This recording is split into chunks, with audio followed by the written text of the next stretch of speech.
El Puente del Diablo. En el hermoso pueblo de Potosí, Bolivia, hay una leyenda de terror que ha sido pasada de padres a hijos a lo largo de generaciones y advierte sobre la presencia de un misterioso puente, el cual nunca consiguió terminarse. Y jamás lo hará, debido a que está maldito por las mismas fuerzas infernales. Todo comenzó cuando un muchacho campesino se enamoró de la hija del alcalde, una hermosa joven de raíces indígenas a la que, sin embargo, no podía aspirar por ser él tan pobre.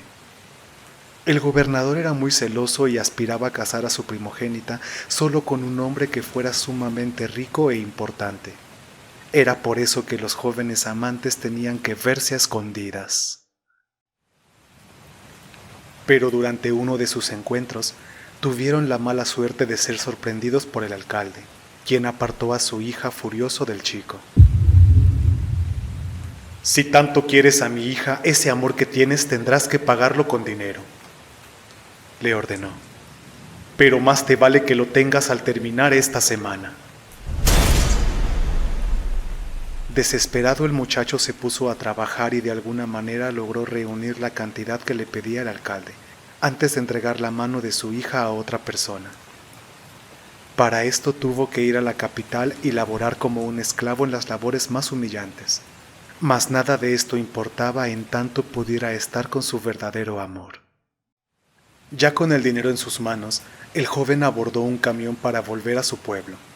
Era el último día del trato y llovía a cántaros. El autobús llegó hasta un barranco y se quedó inmóvil, pues a causa de la lluvia era imposible rodear el cerro para llegar al otro lado. Lleno de angustia, el campesino invocó al diablo y le prometió que le entregaría su alma si lo ayudaba a cruzar. Al escucharlo, el demonio se puso a picar piedras y a construir un puente, advirtiéndole que al terminarlo, su alma le pertenecería para siempre. En el último instante, el muchacho se arrepintió y pidió ayuda a Dios para que lo salvara.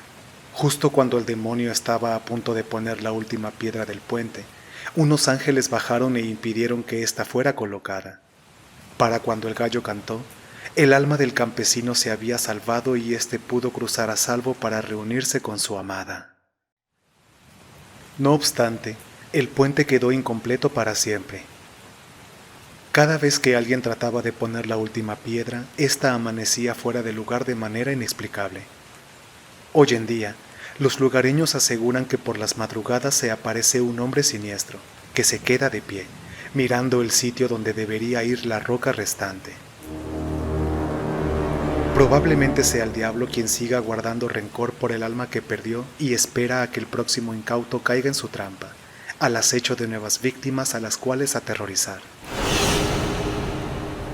Si alguna vez pasas por este sitio, mejor ten cuidado con dónde pisas. No querrás ser el próximo.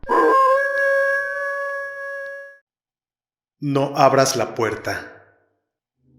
María era una madre soltera que vivía sola con su hijo Jonás, en un pueblo en el que nunca pasaba nada.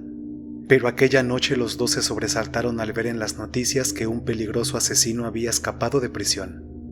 Se trataba de un hombre tan trastornado que incluso los conductores del programa habían palidecido al informar la novedad. Lo malo era que María debía hacer un turno esa noche en su trabajo y por lo que se sabía, aquel enfermo bien podía estar rondando por el pueblo, así que antes de salir le hizo una advertencia muy seria a su hijo. Escucha, Jonás, no quiero que le abras la puerta a nadie mientras no estoy. No importa quién sea, ni lo que te diga, no debes abrir. Tampoco te asomes a las ventanas. Yo tengo las llaves de la casa conmigo, pero en caso de que alguna cosa llegara a ocurrir, voy a tocar 3 veces para que sepas que soy yo. Jonás le prometió que así lo haría y su madre partió más tranquila al trabajo. El niño pues se dispuso a cenar y a ver la televisión, tratando de olvidarse de las macabras noticias de esa tarde. En ese momento estaban pasando una película basada en el relato corto de uno de sus escritores favoritos, muy terrorífica y entretenida. De pronto unos golpes en la puerta lo asustaron. Alguien estaba tocando desesperadamente. Paralizado, José miró hacia la entrada, la cual parecía que de un momento a otro podría derrumbarse debido a la fuerza con la que llamaban desde el otro lado. Mamá, ¿Eres tú?, preguntó con miedo. Una voz espeluznante gritó desde la calle emitiendo palabras indescifrables. ¡Ábreme la puerta! Al escuchar esto, Jonás corrió a esconderse en su habitación, rogando porque su madre volviera pronto del trabajo, pero ella nunca regresó. Por la mañana sus vecinos se encontraron con una espantosa escena en la entrada del niño. Allí estaba María, muerta y con el cuerpo ensangrentado. Le habían cortado las piernas y parte de la lengua, lo que explicaba por qué no había podido hablar correctamente la noche anterior mientras pedía ayuda. Las autoridades determinaron que en algún momento de la noche, la pobre mujer se había cruzado con el loco escapado de la cárcel, quien no había tenido piedad con ella. La había mutilado de la manera más cruel. Pero de alguna forma María había conseguido arrastrarse hasta su casa, donde intentó pedir auxilio. Si tan solo no le hubiera hecho aquella advertencia a Jonás, tal vez podría haber entrado en casa y salvado su vida.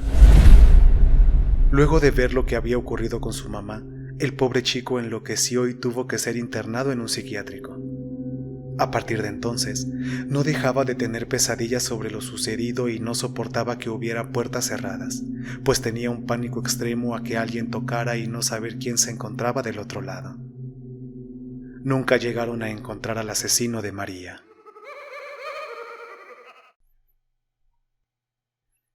La casa maldita. Tomás, Mateo y Lucas eran 3 amigos adolescentes que una noche acudieron a una casa abandonada a las afueras de su pueblo. Alguna vez habían escuchado una leyenda corta que aseguraba que ahí pasaban cosas extrañas, pero ellos no le habían dado la menor importancia. Se creían invencibles como todos los muchachos de su edad. En medio de risas y bromas, entraron en la propiedad a medianoche y sacaron una tabla ouija.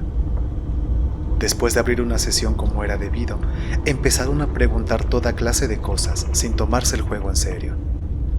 Ni siquiera se inmutaron cuando notaron que el puntero comenzaba a moverse, pues ninguno de ellos se creía que esa cosa pudiera cambiar de posición sola.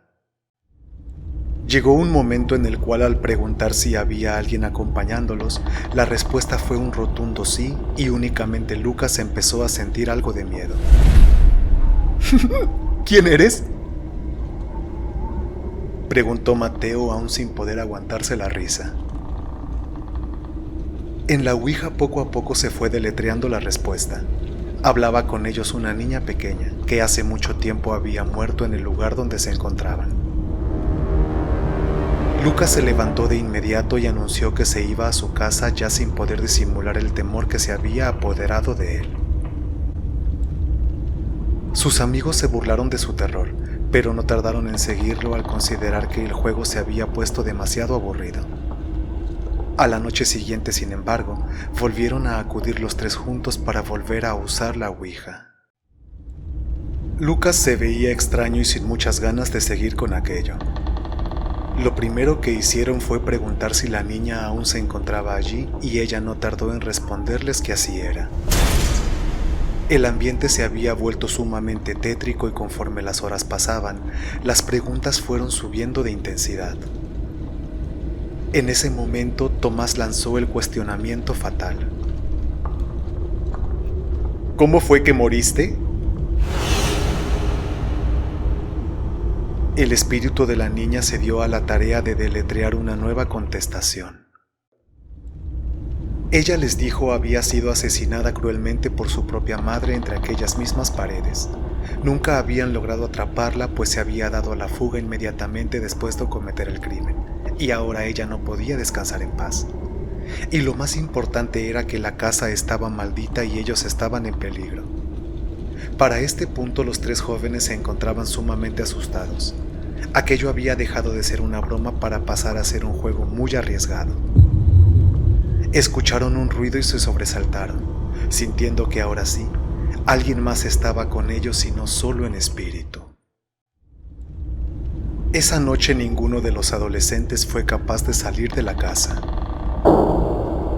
Al día siguiente, el pueblo entero salió a buscar a los muchachos que no habían regresado a sus casas.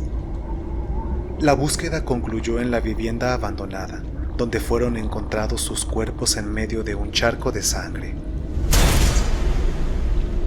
Todos estaban muertos y tenían en sus rostros una grotesca mueca de terror.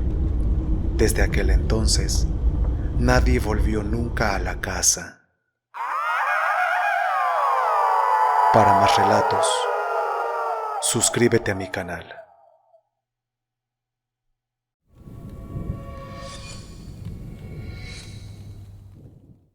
¿Te gustó el relato?